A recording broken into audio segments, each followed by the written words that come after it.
Welcome to another episode of the Alamo City Sportscast with Mike Jimenez and Joe Garcia. Make sure to subscribe and hit that like button. Join the discussion as we broadcast live from beautiful West San Antonio. And remember to tip your hosts as it helps the show grow. May the Alamo City Sportscast rest in peace. Welcome to Area 210. My name's Mike Jimenez. That's Joe Garcia. We're going to go for about an hour 15, hour and a half. Today, the rebrand. It's a new year here in San Antonio, and we are rebranding this show for a particular reason, right? We want to be a little bit more than just sports, a little bit more than just pop culture, but maybe just all about San Antonio, all about South Texas. And not only that, but we could talk more about anything that's going on, whether it be pop culture, entertainment news, things happening locally in our own backyard.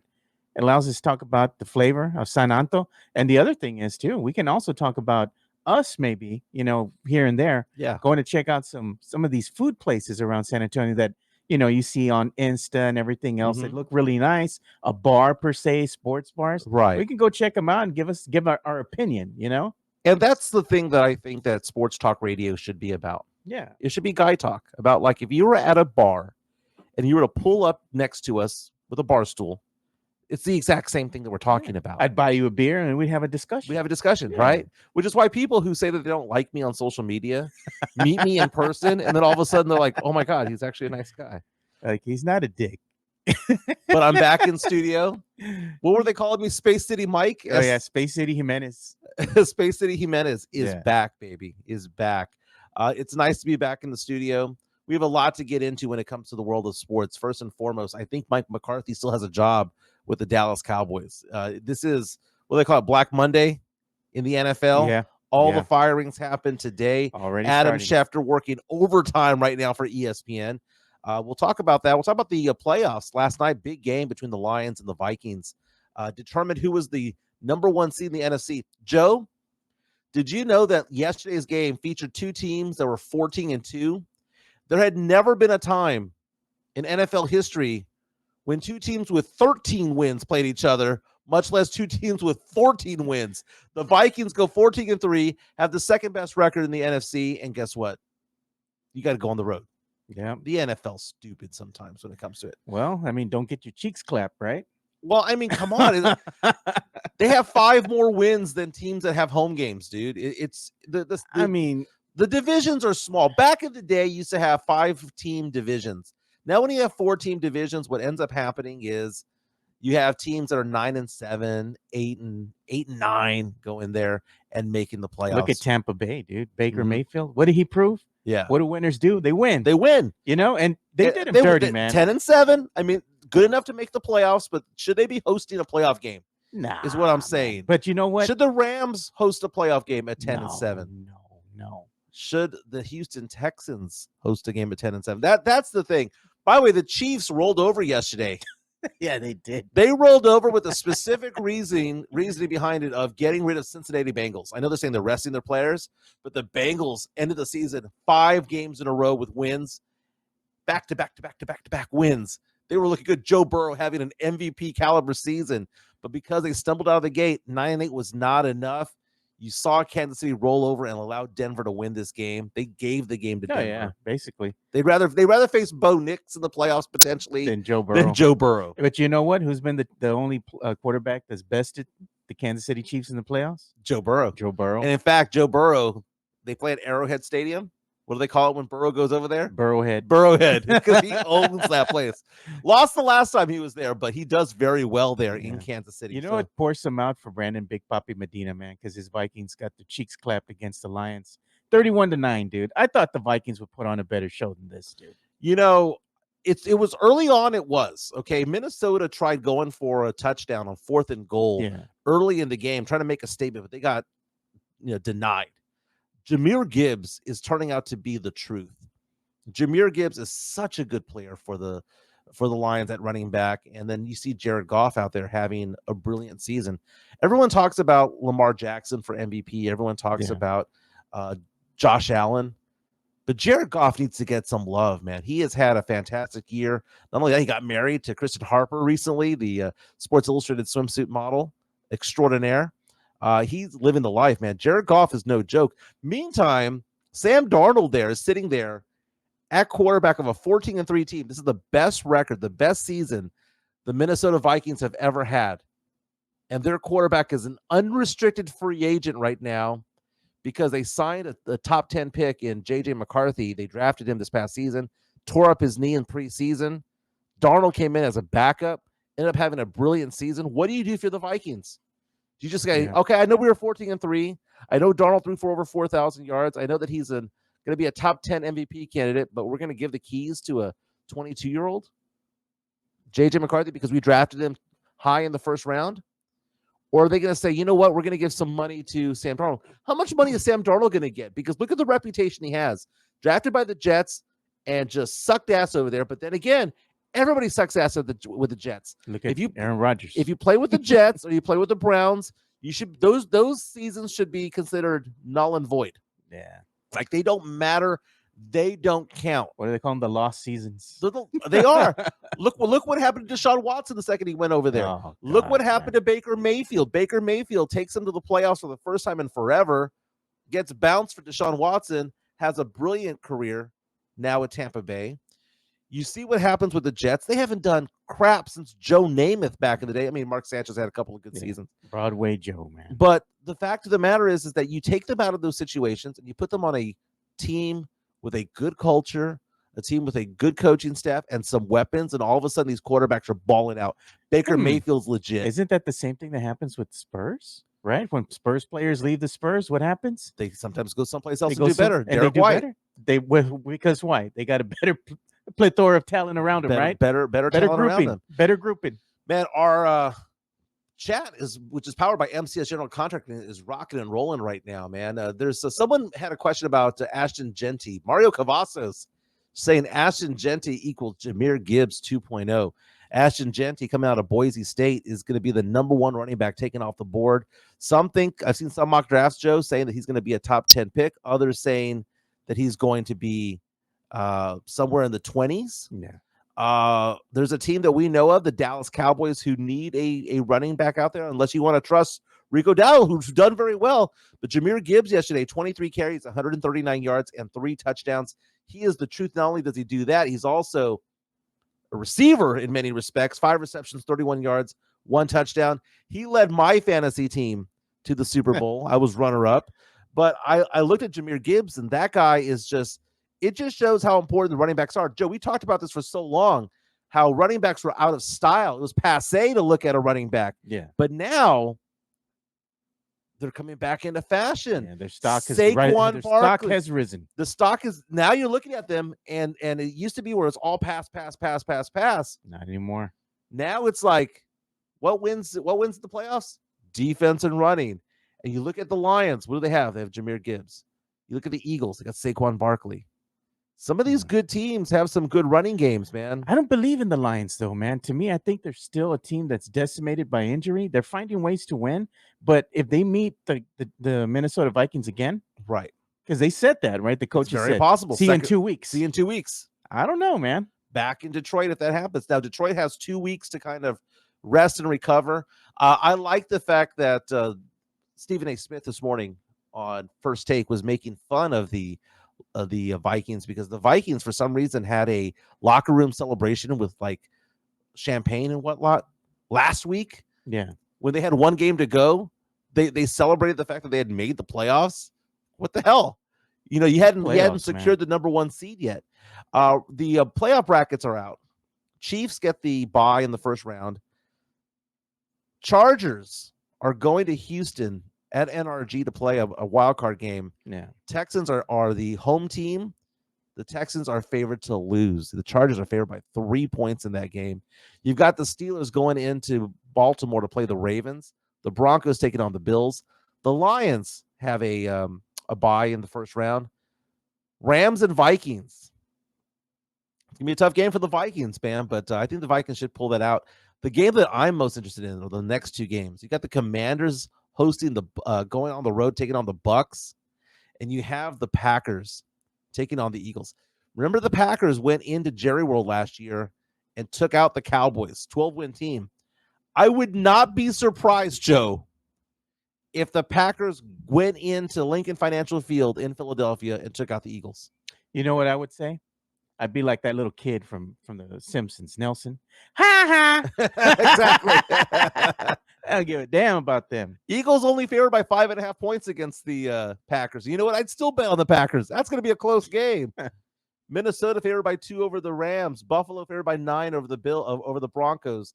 Ravens favored by 9.5 over the Steelers. The wheels have come off on the Steelers. They were looking good to start the year, and they've just fallen off the face of the earth. You know what? I'm going to come up with a bold statement right here, and I'm going to say that Steelers are going to go ahead and best the Ravens, dude. Wow.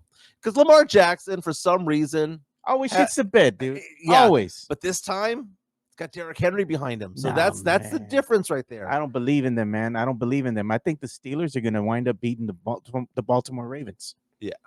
I hope the Bills can make it past the Denver Broncos. Should I say? I almost said Nuggets.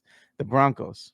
Jacksonville Jaguars fired head coach Doug Peterson, but they're going to keep the GM. They went 4-13 this season.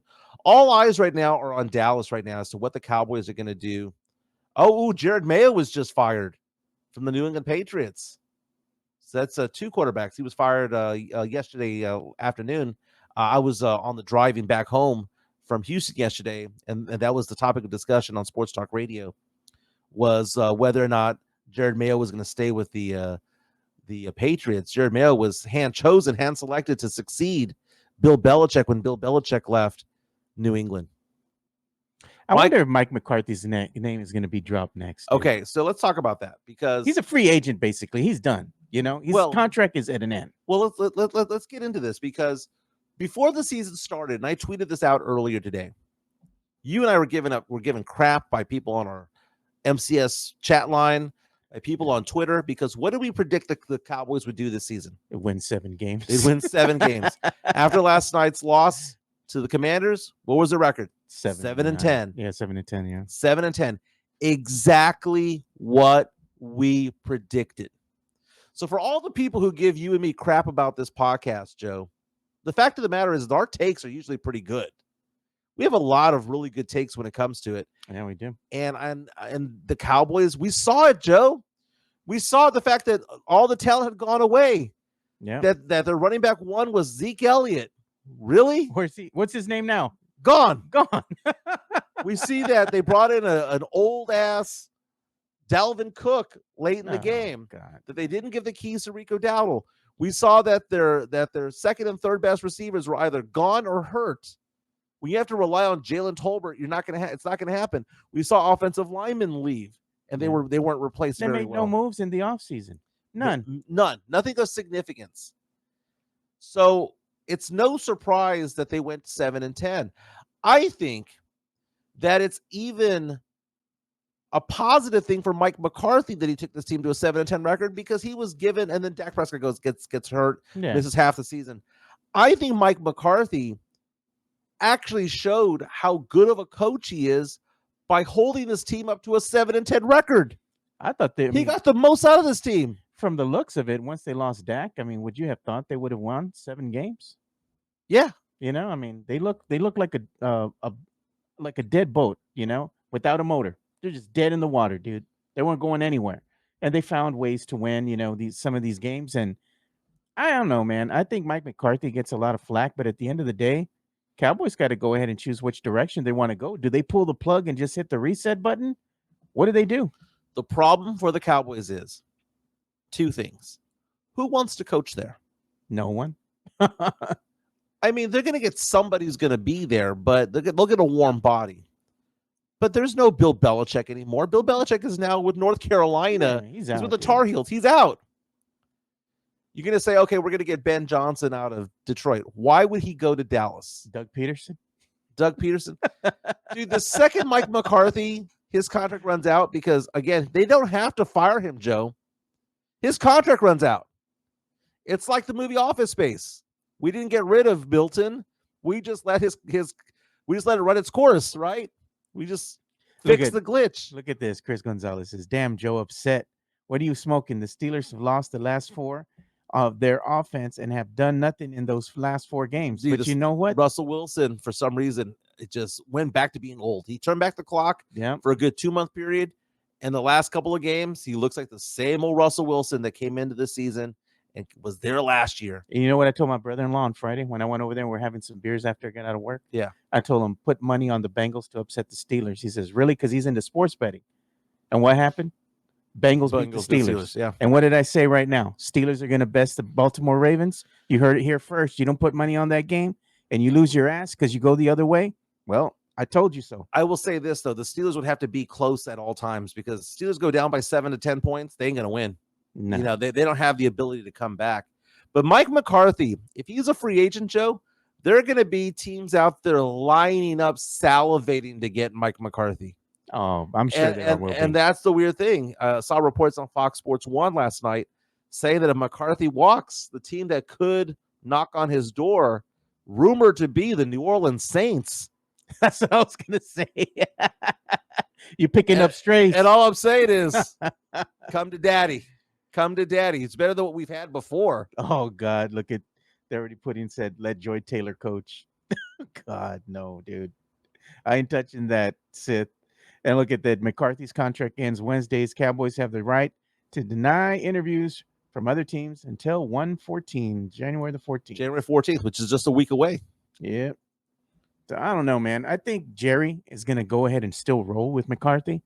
I think he's going to go ahead and extend him, but there's not a lot for him to work with here. At the end of the day, man, Mike McCarthy, I think, would be best suited leaving, the Dallas Cowboys and going with another team. You know what? I do like him over there with the Saints, though. Yeah, he's got something to work with. He has weapons there. Derek Carr going into his final season, I believe, with the Saints. Yeah, he's gonna be gone, bro. So the Saints need to do something. They need an offensive minded guy. Yeah, right.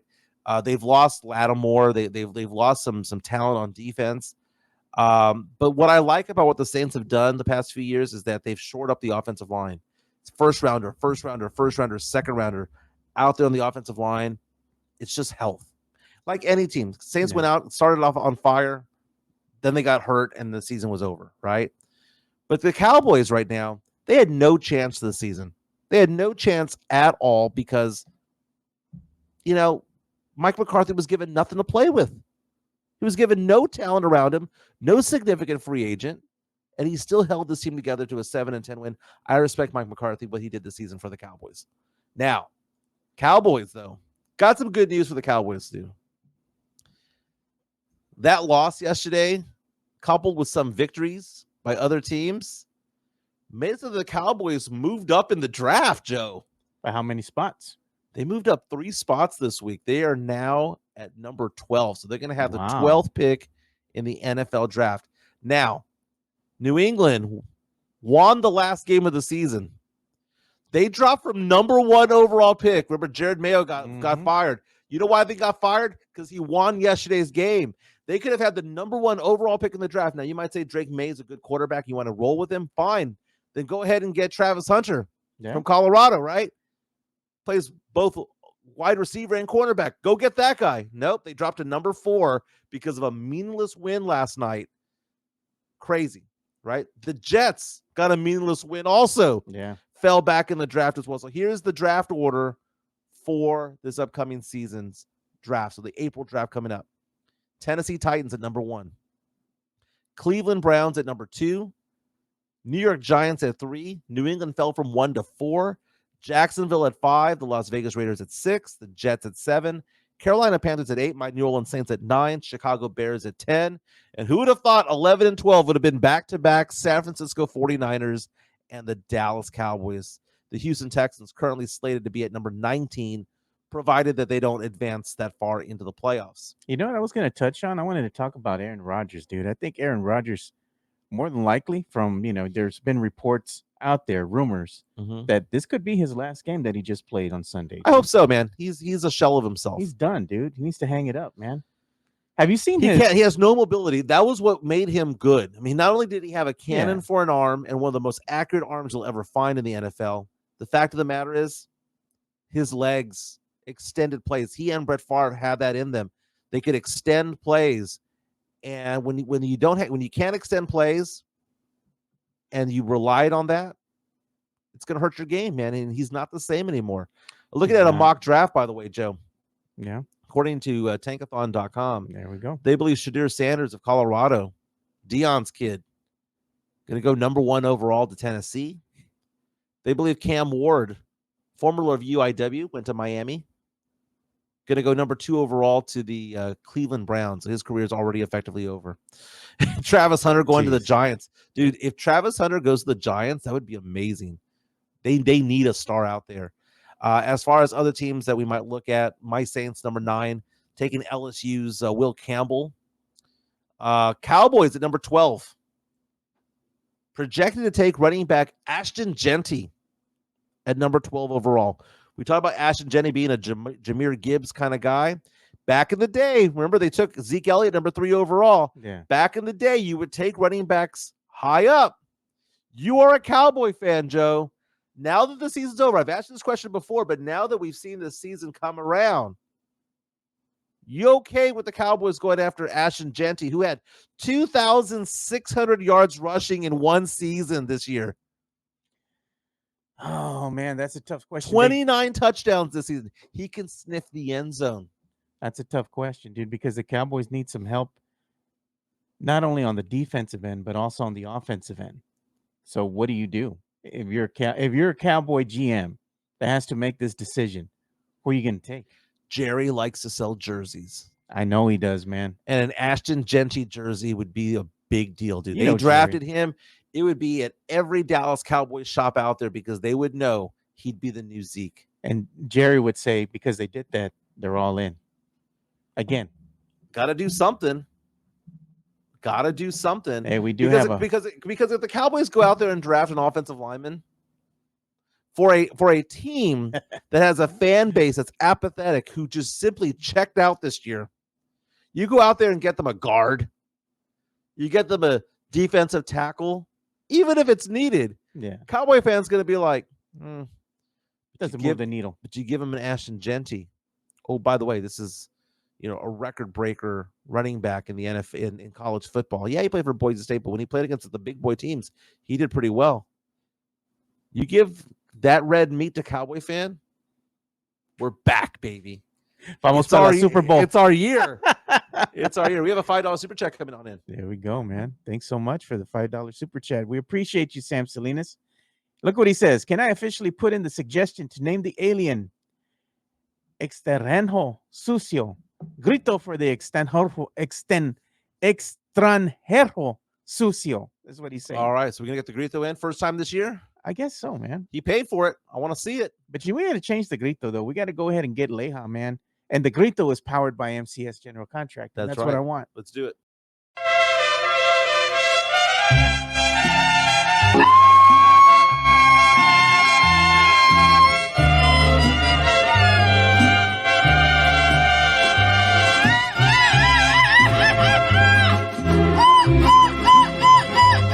Presumir a mis amigos les conté que en el amor.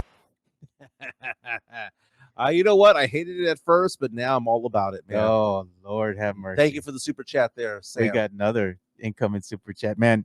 I appreciate everybody with these super chats, man. They've been coming in with some big money as of late, dude. Yeah. Appreciate that. Look, we got another super chat coming in here too. Tex-Mex Frank, man. Making it rain. Appreciate you, Tex-Mex Frank. Saying pour some out for the Cowboys season. Also, Jerry Jones did cameo on Paramount's Landmark. He stinks as GM, but did some fine acting. Go Spurs, go. Hear that's a good show. Yeah. I hear that's a really good show. We're pouring one out for the Cowboys season. They're 7-10, but at least they got a top 12 pick, right? They got a top 12 pick. Ashton Genty would be on the board at that time. I don't see teams jumping up to go get him. Okay? Because that's a lot to give up, right? If you want to move up into the top 10 to get Genty, I think the Cowboys can sit there at 12. Correct me if I'm wrong. I think they got Micah Parsons at 12. You can get a very good player at that position. So the Cowboys fans get to look forward to a couple of things. Who's going to be the next head coach of this team? And also looking forward to the draft, which is going to be this upcoming April. Look at Jeff's here in the chat. Now Jimenez flip-flopping on a grito in his culture. Oh, my goodness. Jeff's hate for you, man. I danced Tejano a couple of weeks ago with my girlfriend, Francesca. We went Tejano dancing, listened to some mariachis, did some two-stepping, got some culture. Why does Jeff... I was wearing cowboy boots the entire time. I was wearing an Ariat jeans, and But you didn't have the right boots. Shirt. They didn't curl up. You know that little curl that they have on the boots? No, but I had the fancy boots. Dude, my girlfriend got me some Tacovas.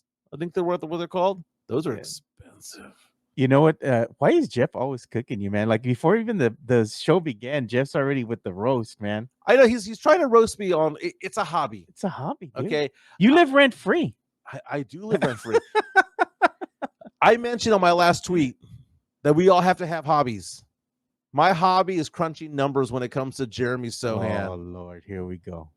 So Spurs back in action tonight on the road against the Chicago Bulls. If the Spurs win, great. If the Spurs lose, that's also good because, again, we have a top 10 protected pick right now of the Chicago Bulls in this year's draft. Right now, the Bulls are at number 10, right? So they need some more victories in order for the Spurs to get that pick at 11 or 12 or whatever the case may be. Yeah. That being said, the Spurs had back-to-back games against the Denver Nuggets, literally a back-to-back, a Friday night game and a Saturday night game. You know who was there? Our good friends, Fernandez and Steph were both out there. Wemby balled out in that game against Denver. Okay, in Denver, had a great night. It was a brutal game down the stretch. Spurs pulled it out, got that win over there on the road. No Jeremy Sochan. Jeremy Sochan comes back, right? Spurs were in it most of the game. They lose in overtime here at the Frostbank Center. So let's talk about this, Joe. The game that went to overtime here at the Frost. Where was Sochan in overtime? I know the Spurs lost and got their asses handed to them in overtime. But where was he? I don't know. Where was he? Stapled to the bench. Why? Because he's an offensive liability. He can't shoot the damn ball. But you know what? I'm still here, Sochan. So, for those of you who don't know, I'm a financial guy, and I do a lot of Excel spreadsheets, right? And people just think that I hate Jeremy Sochan. I don't hate Jeremy Sochan. If he walked in the door right now, I'd shake his hand and say, "Go Spurs, go." But I'm fascinated by numbers because I'm a financial guy. I work with retirement plans. I work with investments. I work with stocks and things like that. Hey, look at you. You brought I'm two all computers. about it. I got two computers. You know why I got two laptops. computers? Because I'm creating my God. Jeremy Sochan spreadsheet, Joe. Oh, My Jeremy Sochan spreadsheet. Now, the Spurs right now are 9-5. They have a 9-5 record without Jeremy Sochan on the court. Okay, so the Spurs for the season, though, are barely over 500. So if the Spurs are 18-17 on the season and 9-5 without him, that means they're 9-12 with him. Okay, is that a winning record? 9-12 with him, 9-5 without him. In fact, the Spurs are 2-1 this season without Sochan and without Wemby. So even without Wemby, the Spurs are 2-1 without Sochan out there. So I had to crunch the numbers, and again, thank you to Tankathon and Basketball Reference for me getting these numbers here. Joe, you know what? When they said that they were going to sit, you saw that they sat Jeremy Sochan, right, in that overtime period.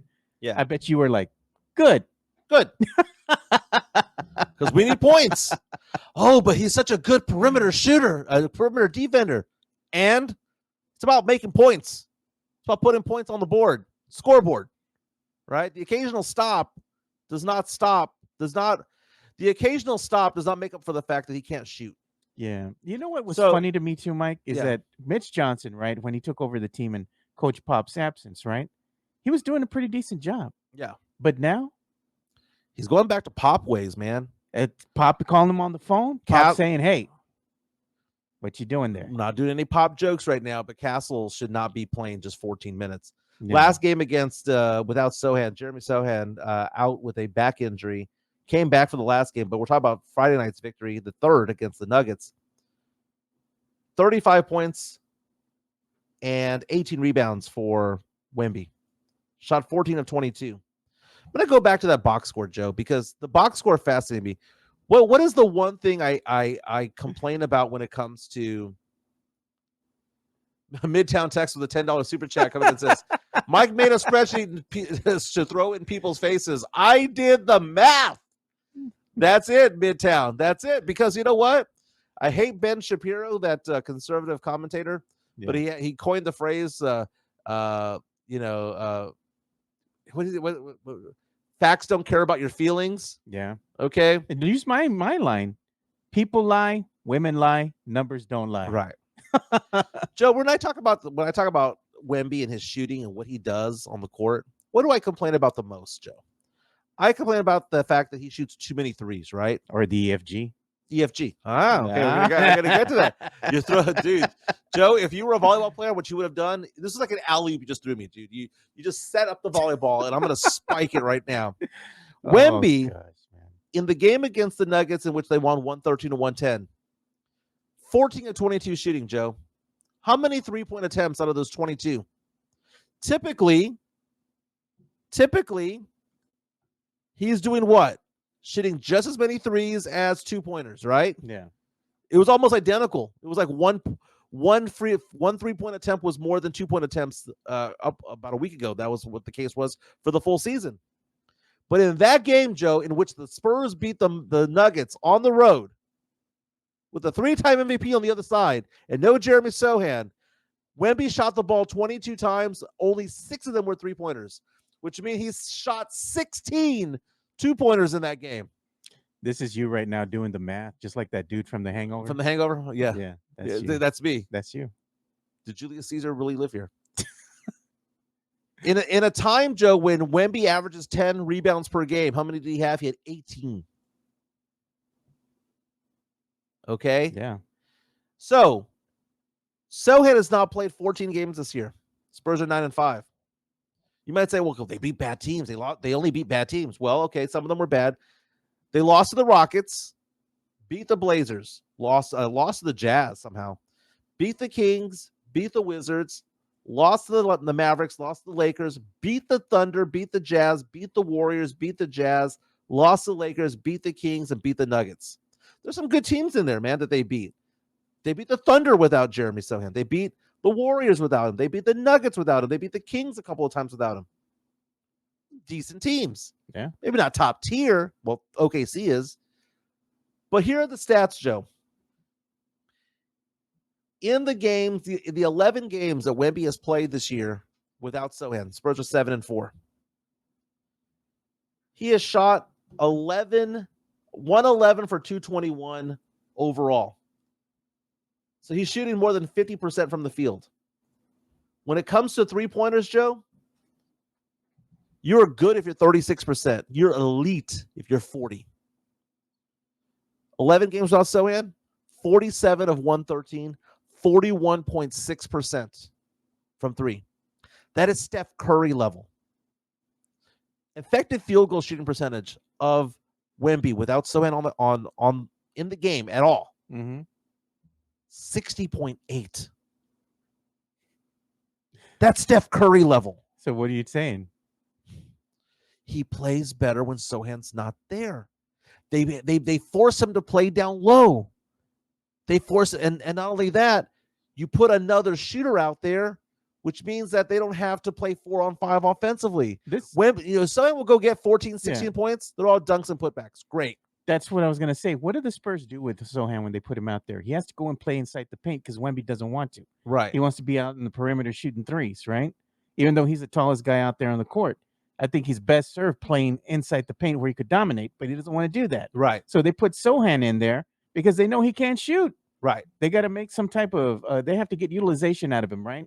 So they go ahead and put him in the paint because why? Because he can make a bucket, 1 foot away from the basket, a couple feet away, layup. Yeah, our good friend John Dyer this weekend was like, hey, well, what do you think of his putback dunk? Well, you should. That's exactly where he was at. Knowing you, Mike, you were like, it's all right. It's all right. Thank you. He had 5 points. Congratulations. You had 5 points. But did they win? Not that game. So what? It was a nice highlight. So look at it this way. The Spurs are 18-17. Again, just to recap, 18-17. Spurs are 9-5 without Jeremy Sochan, 9-12 with him. Wemby averages 28.3 points per game without Sochan in the game. Averages 24.2 with him in the game. Averages more rebounds when Sohan's not there. Averages more assists when he's not out there. Shoots, Joe, his 3-point shooting when Wemby's out there and Sohan's not playing, 41.6%. 3-point shooting when Sochan is playing that game, 31%. 41%, which is elite. 41.6, elite. 31%, which is a bad shooter from 3 when Sochan plays. What does that tell you, Mike? It's like, you know those blocks that the kids play with when they're little, right? That has the shapes, right? You have the square, you have this triangle and the circle. They're trying to go ahead and get the triangle, which is Sochan, and put it into the circle shape. Will it fit in the circle? Probably, if you bang it hard enough. Right. But doesn't go in there. Matt Lerma coming out here with a defense of Wemby saying, oh, great. Wemby has to do more when Sochan isn't there. Of course, the stats go up. It's not the stats, Matt. It's the efficiency of the stats. It's going from a 41% 3-point shooter down to a 31 when Sochan is back out there. It's the fact that Sochan is playing down low, and it forces Wemby to play nothing but perimeter offense because that's what Wemby wants to do. Sochan's not out there. It forces Wemby to play his height, and the game is different. 9-12 with Sochan, 9-5 without him. You know what they need to do? They need to put Sochan and Vassell coming off the bench, dude. That gave the Spurs better balance. Yeah. Do you know who's better than Sochan? Who? I'm going to say better for the team than Sochan. Harrison Barnes. Harrison Barnes is good. Not, you know, he's not sexy, doesn't have green hair. But you know what he is? Gets the job done. Get the job done. He's efficient. You know what you're going to get out of him. When I see Sochan play, you know what I see? FFI know. Is he going to get 18 and 12 today? Is he going to get 5 points? What are we going to get from him? There's no consistency in anything that guy does. It's hard to get excited about it. But he has green hair, Joe. All I know is when he's not playing because of injury, I get excited because I'm like, oh my God, we might actually win this game. He pulled his hamstring, Mike. Good. Sit him. Pull the other one. Again, to recap, when Sochan plays, Wemby's a 31% shooter from 3. When Sochan does not play, he's a 41.6% shooter from 3. When Sochan plays, Wemby averages 24 points per game. When he does it, he averages 28. Is Mexican Junior lying with this comment coming in? Mamu is better than Sochan paired with Wemby. Is he wrong? There have been flashes of that, but I don't think that's a long-term thing. No, but that's I'm a long-term saying, deal. But the thing is that the point I'm trying to make, Joe, is that a lot of Sochan stands will go out there and say, well, the defense takes a hit. But the offense is so much better with Sochan out not there that it offsets it by far. You go 1 step back defensively, but go 2 steps forward offensively, and it's a net positive. Dude, Sochan, and the reason why people bring this up, I get people on Twitter coming at me going, well, Jimenez, he's just going to be 21 years old. I don't give 2 craps about his age. You know why? Because it's about where he is in his contract. He has 1 more season under an affordable amount for the Spurs next season. After that, are you comfortable, Spurs fans, having the Spurs go out and signing this dude who can't shoot beyond 2 feet from the bucket to a $35 million deal? Because so many people reached out to me over the weekend. Were like, well, the Spurs have all this cap space on. No. Those years that the Spurs have cap space, that is earmarked for Sochan if they keep him. Spurs aren't going out there and getting a free agent someplace. That's money to resell your players. The Spurs had 3 first-round draft picks in 2022. Sochan, Branham, and Wesley. The check is due for all 3 at the same time. Keep Branham. But for how much? That's the thing. How much does the market say he's worth? Yeah. Hand of a Fist and Tavarius are coming out saying that are saying that Vassell's a problem also. We saw that in the game that went into overtime on Saturday. Vassell needs to find Wemby down the stretch. Vassell was looking for a shot too much down the stretch, and that's not his role, Joe. He's the second banana. Wemby's the big dog. What did I tell you already? I already told Spurs fans this, and they don't want to listen. You have Wemby, which is your superstar, and a bunch of guys. That's it. The talent's not there. Plain and simple, man. Second best player on this team. Who's the second best player on the Spurs team? I would argue, and I hate to say it this way, it's not sexy at all. Harrison Barnes might be the second best player on this team, and we don't even realize it. He's just Vassell gets you the points, but then he gets cold. Yeah. I like seeing Harrison Barnes out there. You know what Harrison Barnes is, Mike? He's a Toyota Corolla, bro. Dude, that's what he is. Okay. Let's assign a car to them. Okay, so we got Lambo. We got a Lambo with Wemby, right? Yeah. Okay. God, this is a great. He's a Toyota Corolla. It's a Toyota Corolla. I like that. Done, dude. Chris Paul. Chris Paul is like a. It's like a 68 Mustang. You know, he's old, but still flashy, classic. You don't want to drive him long distances, but you're like, damn, that's a good looking car. Yeah. Back in the day was really good. Vassell. What is Vassell? You know what he is? He's a Chrysler 300. Right? They look good from the outside. You fix them up. People think they're driving in a Cadillac. Yeah. But it ain't Cadillac, dude. It's a Chrysler 300. What is Jeremy Sochan as a car? Oh, God, dude. He's a fucking Hyundai, dude. You know, they look good on the outside. No, this is the thing, right? A Hyundai will look good on the outside, right? Comes in flashy colors. Looks good, you know? But they always prone to breakdown. They don't hold up well. You know what? Vassell's a BMW. Because Vassell is somebody who looks good, and when it's on the road, looks flashy, looks good, breaks down a lot, and is expensive to repair. That's a BMW, yeah. That's a BMW. That's Devin Vassell. Yeah. Sochan is a muscle car of some sort. Charger. A Charger. That's exactly what I was thinking. He's a muscle car of some sort that is like a gas guzzler. You know, that gets the engines running, will go very, very, very fast, but just leaves a trail of smoke behind. Yeah, that's Jeremy Sochan. Oh God, you Dodge Charger? It's a Charger, dude. I like this game. I think we're gonna ask people on Twitter what this is as well. Harrison Barnes, Toyota Corolla, though. The Toyota Corolla, dude. That's what he is. It's not flashy, but damn it, he gets the job done. Gets the job done, man. So nice interior. So it's a Saturn, says Mario Cavazos. Oh, that doesn't even exist anymore, dude. But you know the Saturn brand wasn't known for quality. Brutal. CP is an Accord. CP3.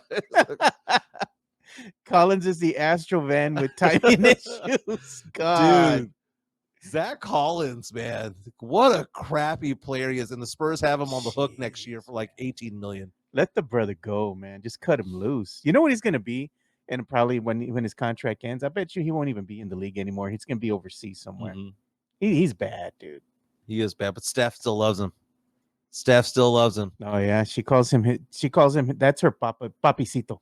That's what that's she her says. hall pass. Yeah. Her hall pass. We didn't really get a definite answer out of Fernandez. Put him on the hot seat, man. Midtown. Collins is a Tesla with a low charge and 2 flats. You know what he is? You know what Collins is? What's that? He Spurs Jesus right. You know? Yeah. It looks good on the outside, but that son of a bitch won't even start, dude. Leaves him dead in the water. Is Sochan a Yogu? Did Mike just call Matt Lambert? Did Mike just call classic Mustang the punt of cars? That's a good one. I like that one. I like that one. Sochan is a Kia. That stupid hair makes Sochan a Subaru. Oh, Sochan is a Ford Focus with the race wing on the back. What did we start here, dude? This is a good topic. You know? I don't know how we got here. Collins as a car. So someone's asking the question. Can't wait to hear what Collins.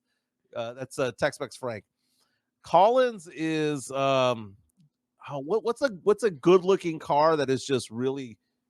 Is it the Hyundai? Yeah. Is that what that is? The Hyundai. You know what he is? He's a Toyota Tacoma. It's a Toyota Tacoma. Gonna have a long career. Gonna have a lot of miles on it. It's probably a little bit more expensive than it should be. And look at this. Matt Gomez says, y'all are gacho for putting Fernandez on the spot with Steph. Because he didn't give a definite answer. I said, spoken like a true politician, you know? Collins as a car is a Flintstone mobile. Oh, God. That's funny. That is funny, though. You can't unsee this now, right? Yeah. Harrison Barnes, the Toyota Corolla, dude. Let's get some love to Jeff Garcia from Locked On Spurs and Ken's 5. All right. Locked On Spurs is your daily Spurs podcast, hosted by Jeff Garcia, the lead Spurs writer for Ken's 5 San Antonio. Jeff has a healthy plethora of guests all the time on the Locked On Spurs podcast. You can also follow Jeff on Threads at Jeff G Ken's 5 SA. You can also follow Jeff on Twitter at Jeff G Spurs Zone. So make sure you go ahead and give Jeff a follow not only on Threads and Twitter, but also on YouTube at youtube.com/at Locked On Spurs. This is where you're going to be able to find the replay of the Locked On Spurs podcast. Make sure to like, subscribe, and share. And Jeff likes to roast early in the morning when it comes to things. Again, at Jeff G Spurs Zone. He has James Pledger from San Antonio Sports Star on Locked On Spurs. Today, they're talking about Spurs trade rumors, plus they preview tonight's game between the Spurs and Bulls. James Pledger, who hosts extra innings there from 6 to 7 p.m. Monday through Friday on 94.1 San Antonio Sports Star. Lots of topics that Pledger's is going to have on there. He's already retweeting it as well. So Pledger's a good guy, friend of the show. And of course, Jeff had to retweet my post because I'm over here making Excel spreadsheets about Jeremy Sochan. I'm not really liked, Joe. That's what I found when it comes to this topic. But Joe, which would you rather have, the 9-5 record or the 9-12 record? 9-5, man. Come on. Like, how big of a sample size do we need to have? Champagne, he's a TP cruiser.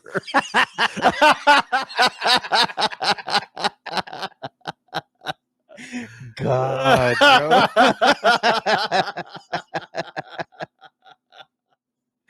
bro. You know what? This should be a topic for Locked On Spurs with Jeff Garcia. Because I would say that, like, Sochan stands, like, if you ask Matt Lerma what kind of car is Jeremy Sochan, he'd be like, he's a Ferrari, dude. He's just got that motor. He runs really fast. He runs really hot. And what are we like?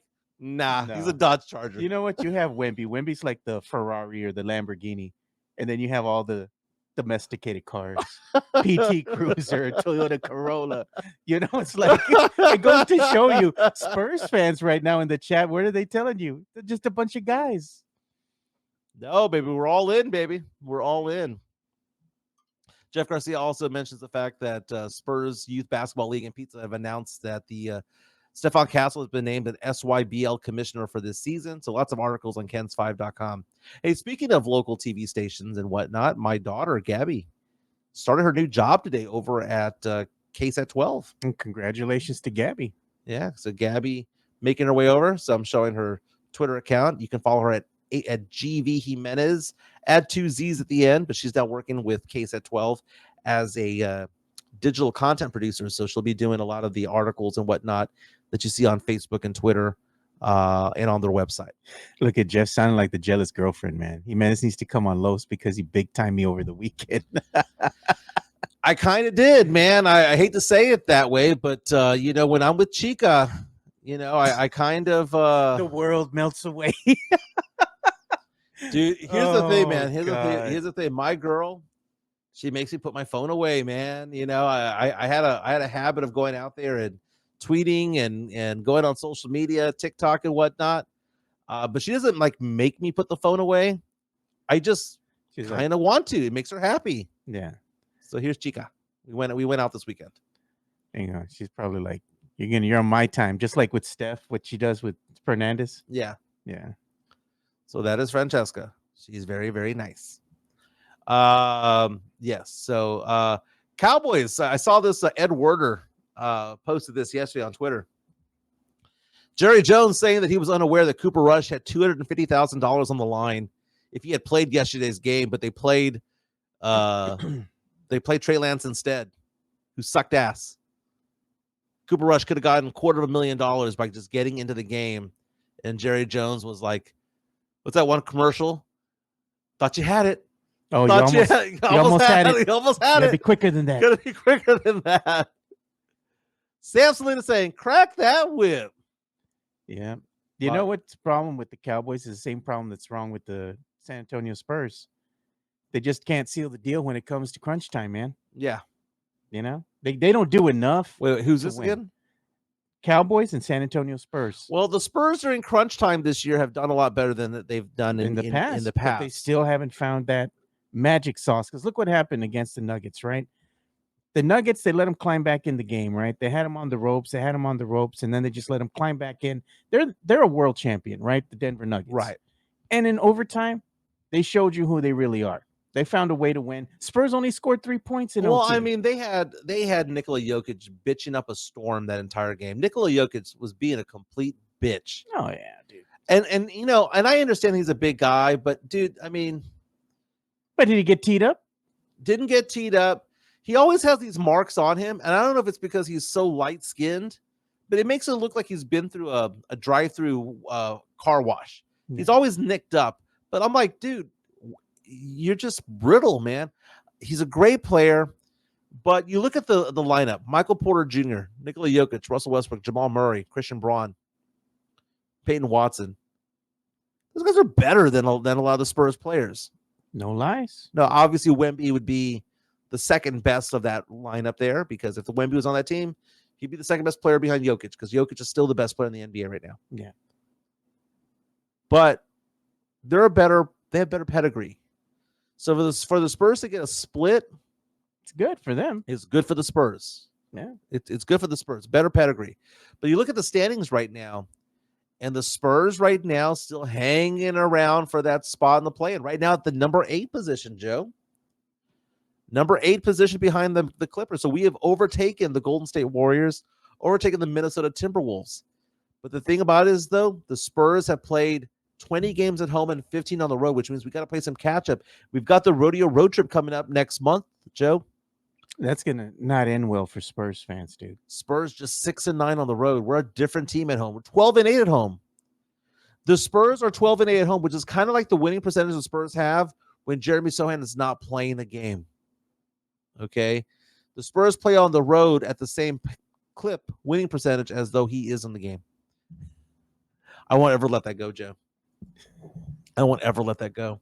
And the day the Spurs sign him to a 4-year, $125 million contract, I'm just gonna lose my mind on Twitter. Really? Because that's what's gonna happen. We already know it's gonna happen, right? Yeah. Well, when the Spurs they're gonna have to go ahead and sign Wemby. They're gonna want to keep him, dude. When his rookie contract ends, he's going to earn some big time money, dude. Well, let's look at this. Right? Spurs salaries, right? So yeah. I'm going to look at this for like what the Spurs have on the payroll for the next couple of years.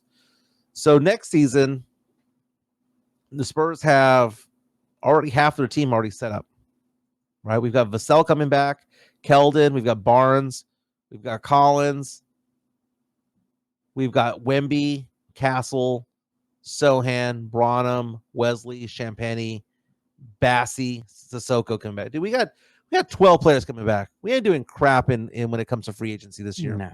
Unless we're pulling off a trade. 12 of the roster spots are there. The following season, the 26-27 season, the Spurs have, so 2 seasons from now, the Spurs only have Vassell, Keldon, Wemby, Castle, and Champagnie on the roster. Which means the Spurs have to do something when it comes to like bringing other players on into the fold, right? But that's the question is going to be, are the Spurs going to re-sign Sochan? And if so, at what price point? Are the Spurs going to sign Branham? And if so, at what price point? Wesley, at what price point? I think the Spurs really are just biding their time right now for the 26-27 season. I think that's just what they're doing. I mean, right now, if you have Vassell on the roster for $27 million, Keldon for $17 million, Barnes for $19 million, Zach Collins for $18 million, Wemby for $14 million, Castle for $9.5 million, Sochan for $7 million, Branham for $5 million, Champagnie for $3 million, Wesley for $5 million, Bassey for $2.5 million, and Sissoko for $2 million. You're not going to get rid of any of those players unless it's by a trade. The Spurs might not have much cap space next year, this upcoming offseason to do anything. No, they're going to have to do something via trade, and the trade deadline is looming here because you're getting closer and closer to the All-Star break. And they'd say, well, that's the halfway mark. No, that's actually not. You're more than halfway through the season at the All-Star break. Mm-hmm. The halfway mark is coming up here pretty soon. Spurs are going to already have a sample size of what this team looks like and where they need some help. Right. And right now, you're just showing that you do need some shooters to surround Wemby. You need some consistency. Look what happened with Harrison Barnes, right? You have Harrison Barnes, you have CP3. They're old, veterans, but they bring more consistency to the team. Especially Harrison Barnes being the Toyota Corolla of the team. He just gets the job done, Yeah, Tavarius reaches out to us on our YouTube stream, powered by MCS General Contracting. Say we need to draft more guys who can shoot. No more guys hoping we can turn them into Kawhi 2.0 on offense. I agree. Because that's been the argument against Sochan and Stephon Castle. I think Castle brings a little bit more to the game because of what he does overall. But Castle, for some reason, is now the number 9 or 10 guy on this team, which is weird because when somebody gets injured, he's suddenly a starter. I don't understand this dynamic when it comes to things. There's no consistency. That's the problem with Sochan. You don't often get a 30-point outing out of Sochan, right? But when Mike goes to a game, that's when he shells out. That's when it happens. I'm looking at the top free agents for this upcoming offseason. A lot of them have player options. So you have LeBron James as a free agent, Jimmy Butler, Fred VanVleet, Kyrie Irving, Ben Simmons. Ben Simmons is making $35 million, dude. Damn. James Harden, Brandon Ingram, Chris Middleton, Julius Randle, John Collins. None of them do anything for me. Brooke Lopez, Clinton Capella, Malcolm Brogdon, Bruce Brown. He's good. Miles Turner, Lonzo Ball, Bojan Bogdanovic. He's old. Better than Collins? He's 36 years old, though, man. He's already at the end of life, dude. Matisse Thybulle is a good defensive player. There ain't much of anything going on this year when it comes to free agents. No, the Spurs are going to make a move. And this ain't going to be in free agency. They're going to have to go ahead and trade straight up with the team. And are they going to actually do that? I mean, you can't hold on to all these picks forever, dude. You got to make a move. Yeah. Do something. I'm just looking at like 2026, a lot of big names in 26, but what ends up happening is they get extensions and they just never hit the market, dude. It's been a while since an NBA player of a high caliber has hit the free agency market. It's usually a sign and trade when it comes down to it. Look at Tavares asking a question. Worst contract, Simmons or Zach Collins? Simmons by far. Mm-hmm. By far. We are powered by MCS General Contracting. Let's show our good friends over there some love over at MCS. They do a fantastic job with that diamond hard concrete. MCS General Contracting, more than 30 years of combined experience in concrete placement. They are the best in the business. Honest pricing, high quality work. They get going on house foundations, driveways, concrete patio decks. If you want to extend the deck, extend the driveway. If you're a business and you need to put together a slab, a parking lot, or other concrete placement services or sidewalks, reach out to MCS General Contracting at 210-774-9155. They're confident in their skills, so give Chris Leha over at MCS General Contracting a call at 210-774-9155. And thank you for being a sponsor of this show. Diamond hard concrete, baby. They do it right. Again, they say they don't do it cheap. They do it right. Two different things. And I'm a client myself. They did a patio and a sidewalk in my yard. Did a fantastic job doing it. Adam Schefter reporting right now that the Seattle Seahawks have fired offensive coordinator Brian Grubb after one season. Seahawks, who's a big fan of the Seahawks? Our good friend Jason Garcia, who turned 45 years old over the weekend. Yeah. Happy birthday. Happy belated to you, Jason. The New York Jets have requested head coaching interviews with Vikings defensive coordinator Brian Flores and quarterback coach Josh McCown. Do you know who believes he's going back into the NFL? Rex Ryan. Oh, man. Says that he believes that he'll be the next head coach of the New York Jets. Why? Because he talks on TV. That's why. He's horrible, man. No. I mean, well, if he is the head coach, can the Jets get any worse? Yeah. Lions defensive coordinator Aaron Glenn is now a hot topic for a head coaching position.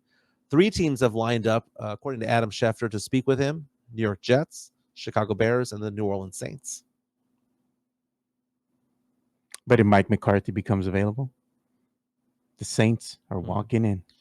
That's right. So there are 5 head coaching positions available in the NFL: the Saints, the Bears, the Patriots, the Jaguars, and I guess you could say the Dallas Cowboys. Yeah. Which was the most attractive one? I think the Bears is the most attractive one right now. You You would hope that Caleb Williams isn't a bad quarterback. He's just in a bad situation with an awful offensive line. Yeah. Yeah. Tim Gonzalez is saying Arch Manning is making $6.3 million. Yeah, we talked about that last week. Joe, want to get some pop culture news in? Yeah, let's get some pop culture news. What are we going to be talking about? Well, I mean, the Golden Globes were yesterday, but I really don't care. But this is kind of some tragic news in entertainment news. We did our baddie brackets last summer, last spring. One of the ones that was on there was Aubrey Plaza. Yeah. Her husband committed suicide this weekend. I saw that on Friday, bro. He did that. They found him. Aubrey Plaza, known for Parks and Rec and several movies that she's done with Anna Kendrick. Her husband was named Jeff Baena. They got married a few years ago, and his body was discovered, and authorities say that it was a suicide. And she was supposed to be a presenter at the Golden Globes yesterday, but obviously was not going to go. And his name, he was a former actor himself. His name was brought up at the Golden Globes by one of the presenters. Wow. And so Aubrey Plaza also given a shout out yesterday at the Golden Globes. I watched the movie about Bob Dylan over the weekend. Okay. I don't know if I mentioned it on Friday, but that was really good, man. Really? It was a good movie? Okay, so there are 3 movies that I think of when it comes to this type of genre of music, right? You had Walk the Line, which was about Johnny Cash. Mm-hmm. And then you had Bohemian Rhapsody. It's a good one. About Queen.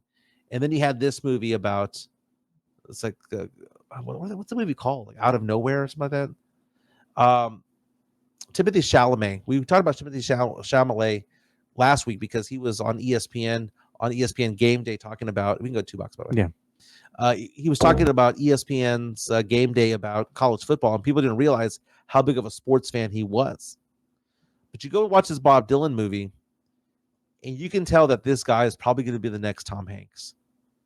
He's had a really good career already. He was Wonka, for crying out loud, in the Willy Wonka remake. Yeah. And he also is the star of the Dune movies as well. The Dune movies. The guy's Tom Hanks. He's the next Tom Hanks. I'm going to call it right now. Can do it all. As in, he'll have a 50-year career. That if I'm blessed to be 70 years old, he'll be 50 years old doing his thing. Really, really enjoyed it, man. The Bob Dylan movie, though, do you care? It's called A Complete Unknown, by the way. Here's the thing about it. He sang. That was not Bob Dylan singing. That was him singing. Wow. That was him playing the guitar. Like he was already a musician, but he became a better musician because he wanted to do it. He didn't want to have like someone else's hands doing it. Complete Unknown was a really, really good movie. But how do you care about how factual these movies are? That's the thing. I mean, they got to be entertaining, right? So, I mean, it's loosely based on the life of one Bob Dylan. Right. But they're going to have to go ahead and accentuate the good parts and maybe fill in some other, parts of the story that might make more sense for the film, not for the authenticity, of his life. Okay, so let's go back in time. La Bamba. Yeah. Great movie, mid-'80s, Lou Diamond Phillips, Esai Morales. That movie reportedly was actually very accurate. So much so that Richie Valens' mom on the set thought that Lou Diamond Phillips was her son. Wow. That broke down because it was so realistic to her that it made her cry. And then if you look at Esai Morales and the real life Bob, identical. Richie. You go back in time to movies like Bohemian Rhapsody, though. Yeah. None of that is true. Like, it was a good movie. Rami Malek won an Oscar award for Best Actor. But it was a complete fictional take on what happened to the band Queen. Like, none of that was true. Yeah, None of it was true. How they met in the movie, the lead up to him getting HIV, to the big Live Aid event. Yeah, all of it bullshit. All of it. The movie Selena. It's a family's take on it, dude. Abraham's take on it, dude. It was Abraham's take on it. You know, it is what it is, right? You look at the movie Ray. It's apparently pretty spot on. Yeah. So A Complete Unknown, which is about Bob Dylan, I saw like a fact or fiction type of thing. Yeah. They were saying that it was basically half and half. Half and half. That a lot of it was true, but it was embellished to be true. And that part of it was not in the right order, like chronologically was not correct. But that it was still, for the most part, true. Like, the intent was true. But there was a lot of things that they kind of just glorified. And then a lot of things they missed, they left out, right? But the Complete Unknown, Timothée Chalamet talking about Joan Baez and his affair that he had with her. Yeah. It was a good movie, dude. It was a really good movie. It's a long movie, 2 hours and 20 minutes. You know what they've never done a movie on? I mean, they've done like a biopic or a documentary on Stevie Wonder. That's probably due. You know, it's way overdue because I think they've done a documentary. I believe he had a documentary movie done like in 2008 or something like that. Mm-hmm. But there's never been like an actor that's been like played the part of Stevie Wonder, you know? Yeah. The Elvis movie was I could care less about that. My wife watched it. It was okay. Walk the Line is probably the one that's probably the best of them all. That one and Ray are probably the best of the biopics that are music related. Someone asked the question about do you wonder if Stevie Wonder is blind? I mean, that is a take that's been going on for a long time. I think there's different types of blindness. I don't think that he's so blind that he's 100% blind. He's probably mostly blind. Yeah. Because there have been some times when he's like caught, mic stands and whatnot. 4K, caught in 4K. Yeah. Oh, look they're asking, did you like Rocket Man? Never saw it. The Elton John movie. Never saw that one. My daughter saw it, said it was awful, so I just kind of shied away from it. My daughter and I have pretty similar tastes when it comes to movies, so kind of shied away. They're asking in the chat if we're going to go ahead and touch the debacle that's going on with Skip Bayless and Joy Taylor and all that. I think it's all bullshit. I read it and I was there thinking to myself, yeah, Joy Taylor's over there hooking up with an executive and that doesn't happen. That doesn't happen. That whole casting couch nonsense was the 60s and 70s, 50s, 60s and 70s. That doesn't happen anymore. Joy Taylor could own FS1 if someone came onto her that way. The idea that Skip Bayless is offering $1.5 million for sex is stupid.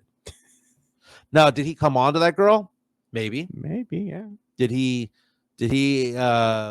proposition her? I'm not saying that he didn't. But to say that he was offering $1.5 million, come on. We do have some major news coming up here. We got something here soon. They're going to be WWE makes its debut. WWE Raw makes its debut tonight on Netflix. On Netflix, I saw that. At 8 p.m. So it's going to be Eastern time, 7 p.m. Central here. Interested to see what direction they're going to go, because if they're on Netflix, they can get back kind of to the Attitude Era of things, the way things used to be back in its heyday. Mm-hmm. Because of course they're not having to contend with the censorship, But if they kind of go outside of that box, right? Harken back to when they were the Attitude Era. I wonder what fans will think of that, because it's no longer going to just be family friendly. Right. Netflix has to do something, man, because their selection of movies has taken a dive. Their movies have taken a dive as well. I'm glad to see that Netflix is doing something that is live oriented, sports oriented. They had an NFL game recently. Boxing, that was a debacle. But you know what? Boxing is a hard sport to do, man. The NFL, it's not like Netflix went in there and had their own Netflix crew going in there. Yeah. The NFL has its people that do games. It was just broadcasted on Netflix.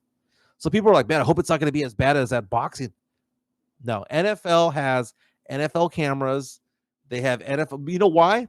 Those first down markers, those things, those yellow lines that we see, that's an NFL thing, right? It was just broadcasted on Netflix. It was nothing, no different. It was just broadcasted there. Looking at pop culture, Joe, the 9th, which is this Friday, the Houston Rodeo is going to announce their concert set list or their concert list for this March. San Antonio has their rodeo in February. Houston has theirs in March. They get the bigger names. Bigger market.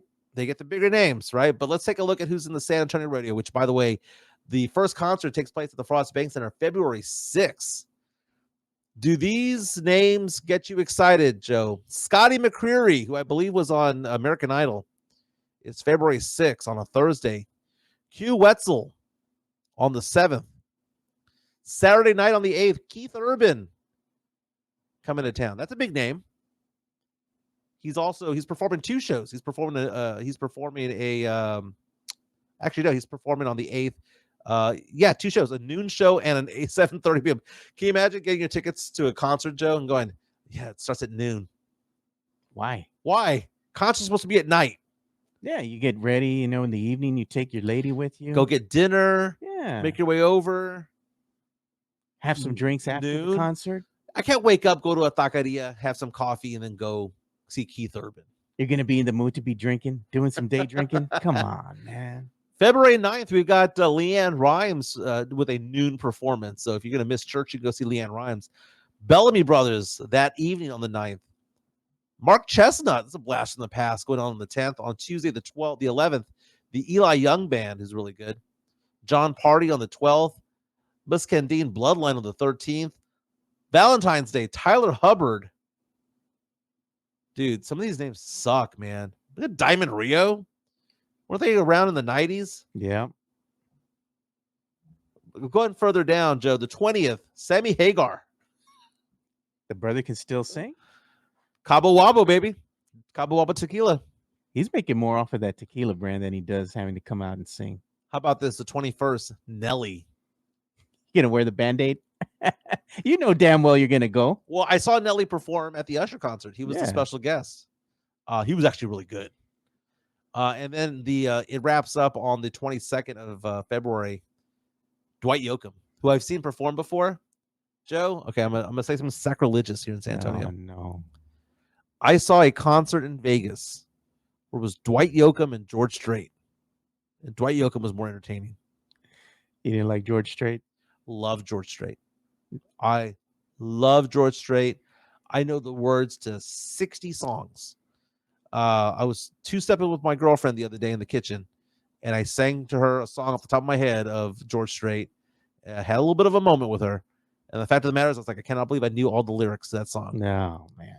And Dwight Yoakam, I don't know many songs of his. I mean, I know 5 or 6 of them. 1,000 miles or something about miles away, 1,000 miles away. Bakersfield. I know those songs, right? He put on a really good show. George Strait, I don't think it was the right venue for him. I'm sure George Strait at a different venue, maybe a smaller venue, is probably electric. But the way that they had him in 4 corners of a square stage, and they had the audience all around him. So the audience was all in the round. All he did was sing to one side for one song, then he'd go to the other side for one song, then the other side for one song. And so half the time you saw his ass. It was a bad venue. So I'm not going to say that he sucked, because George Strait does not suck at anything. He's amazing. It was a bad venue for him. Gotcha. So again, the Houston rodeo will make their announcement on Friday. Yeah, you know what? Some news came out here. I want to share this because I'm always looking to see what's going on with the streaming, TV and whatnot. It says in a dramatic announcement, and this is from Front Office Sports, which is legitimate. I always follow them. ESPN's parent company, Disney, is acquiring a majority stake in Fubo. Really? Yep, to create a potentially market-shaking joint venture. So if Disney, goes ahead and they're going to go ahead and absorb Fubo here, that brings Disney Plus to a whole new level now, because they have an offering with Hulu TV, right? You get your Disney Plus, Hulu TV, ESPN Plus for something cheap, like $13, $14, right? Mm-hmm. It's all right. There's stuff that happens on ESPN Plus, like boxing and UFC fighting, that kind of stuff. You have some documentaries you can watch. But for the most part, there's not really a big offering there.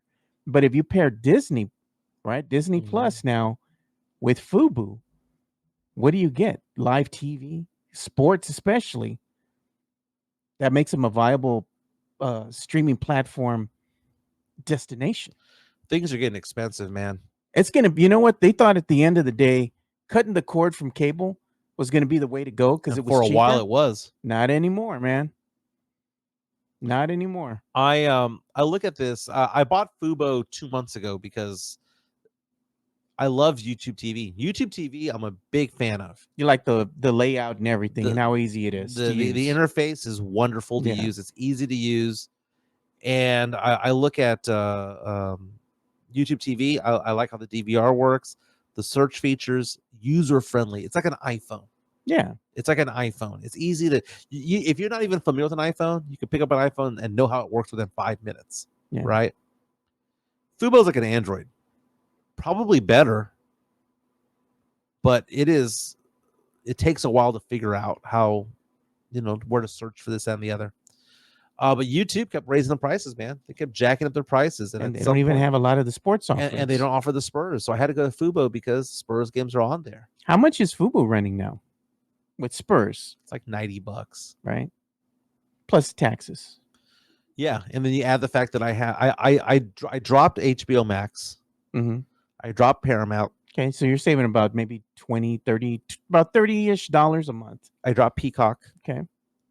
The only ones I'm keeping right now, I keep Netflix out of just like, I don't know why I keep Netflix. There's just nothing on there worth watching. Yeah. But I mean, if you ask me the one that I'm on Hulu and Amazon Prime all the time. Yeah. But Prime is, free with a Prime membership. And I get Hulu and Hulu through AT&T. I don't know. I get Max free through AT&T, because I have them as my mobile carrier, which I've had them since they were singular. Mm-hmm. Yeah. So, I mean, I've been with them forever.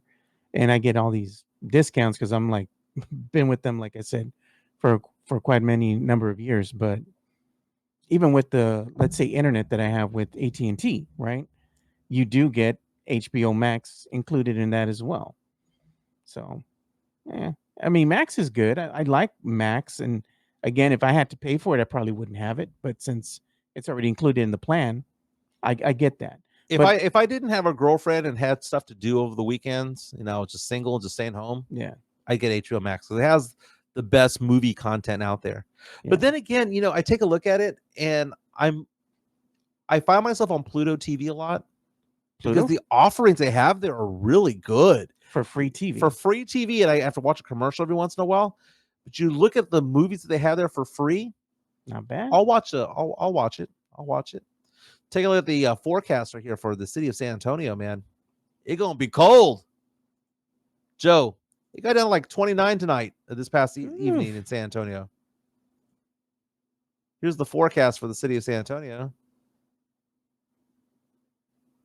30 for the low tonight, getting up to 50. Tomorrow's high on Wednesday's high is going to be 39. Damn. Thursday's high is going to be 38. Bring the puppies in.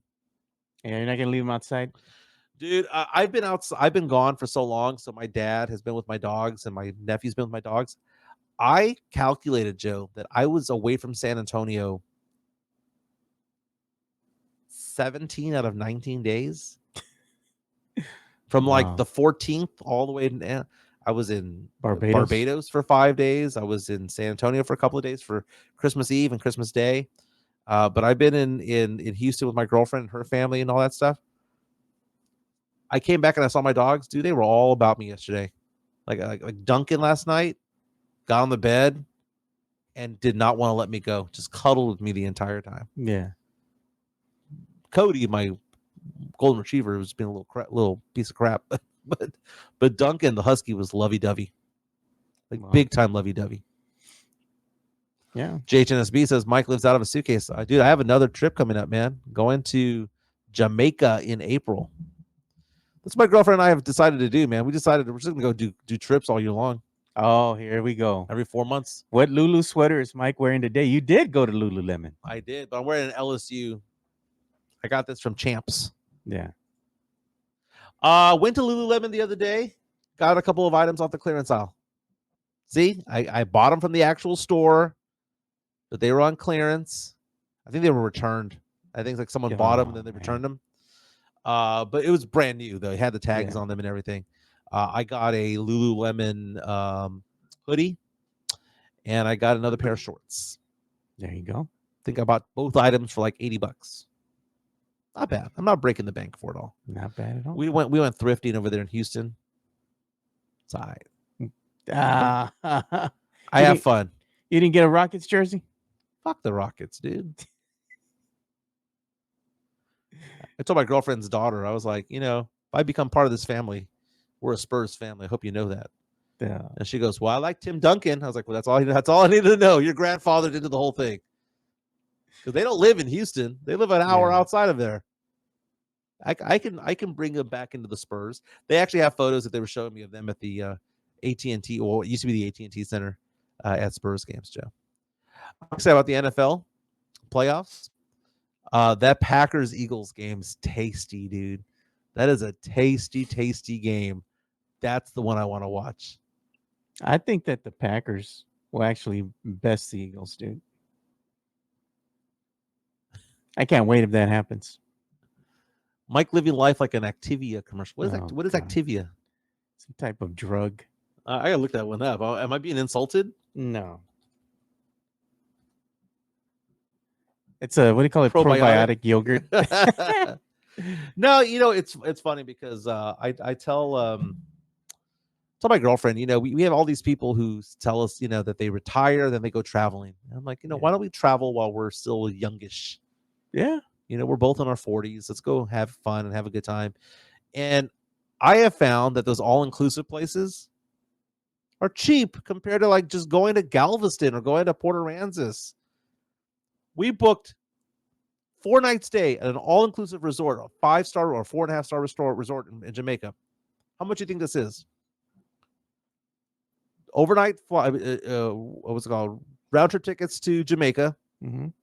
4 night stay, all-inclusive resort. How much per person do you think that would be? If it was here, I'd probably say closer to maybe 3,500, $4,000.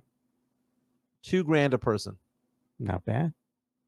I mean, that's a lot of money, right? It's not bad. But to me, that's refereeing 12 nights. And I get to go over there for 4 nights, and it's just all-inclusive. I'm just going to go drink my ass off and eat my ass off over there. It's more economical than going to Port A, dude. I go to Port A, I got to spend $100 on gas, right? I got to go get food for everybody. Airbnb is $300, $400 a night. I'm going to spend the exact same amount of money just going to Port A. And Port A, what? It's just a stone's throw away from Corpus. Yeah. I mean, it's just a better Corpus. Spend an extra couple $100 and go to Jamaica. Dude, Costco has memberships for travel. They get good deals over there as well. And then also there's some cheap airlines out there. Spirit, for example. People make fun of Spirit all the time. I don't make fun of Spirit too much because I fly it all the time. It's cheap. It gets you to where you're going, dude. Yeah. Gets you where you're going, and it cuts off the price. And it's just, and then you can get those credit cards that have like, if you pay off your credit card and whatnot, you get miles and points and all that stuff. Yeah. I'm going to travel a lot this year. Have fun. Enjoy it, man. I mean, that's why you work hard, right? That's why we work hard. That's exactly go places, do things. Maria Cavazza says Mike just moved in with her at her place. Did you go ahead and put the toothbrush there already? I do have a toothbrush there. I have a razor over there. There you go, man. It's a done deal. I've got clothes over there. I got clothes over here. She's got clothes over here too. Oh, God, Jeff. Why? Jimenez just said he wants to eat his ass. Pause. Oh, thank you, Jeff. God, Jeff. Don't forget, Locked On Spurs. You have James Pledger from San Antonio Sports Star on today. Give that a look. We rebranded Area 210. I like the colors. It's like the fast break and Fiesta colors from back in the day. Yeah. I mean, everything looks the same. I kept the same aesthetics, the same colors that everybody's familiar with. Just got a new name. That's it. We got to change the October subscriber goal on the bottom. Oh, we're back at, we already had 2,000 subscribers, my man. I already updated that, but for some reason, I don't know why it doesn't update. We're already at January, and I had put January, and before we started the show, it was fine. So I don't know. It's a glitch. Jeff is complaining, saying that I shouldn't big time him again, dude. You know, she makes me put my phone away. I don't know what else to say. Look at that. Welcome to the Space City Sportscast. Very nice. Well, let's call it a show, Joe. It's 11:30. Gotta get back to the office. Everyone have a fantastic day. Spurs taking on the Bulls tonight. Spurs win. We go 2 games above 500. Spurs lose. Well, we're a step closer to getting Chicago's first round draft pick, right? So we win either way. Spurs again with a 9-5 record without Jeremy Sochan. Spurs with a 9-12 record with him. He's playing tonight, so Spurs are 9-12 with him. Spurs are 6-9 on the road. Might be a long night. We'll figure it out. Can lose today. That's what Mike is saying. All right, boys. We'll see you tomorrow. See ya.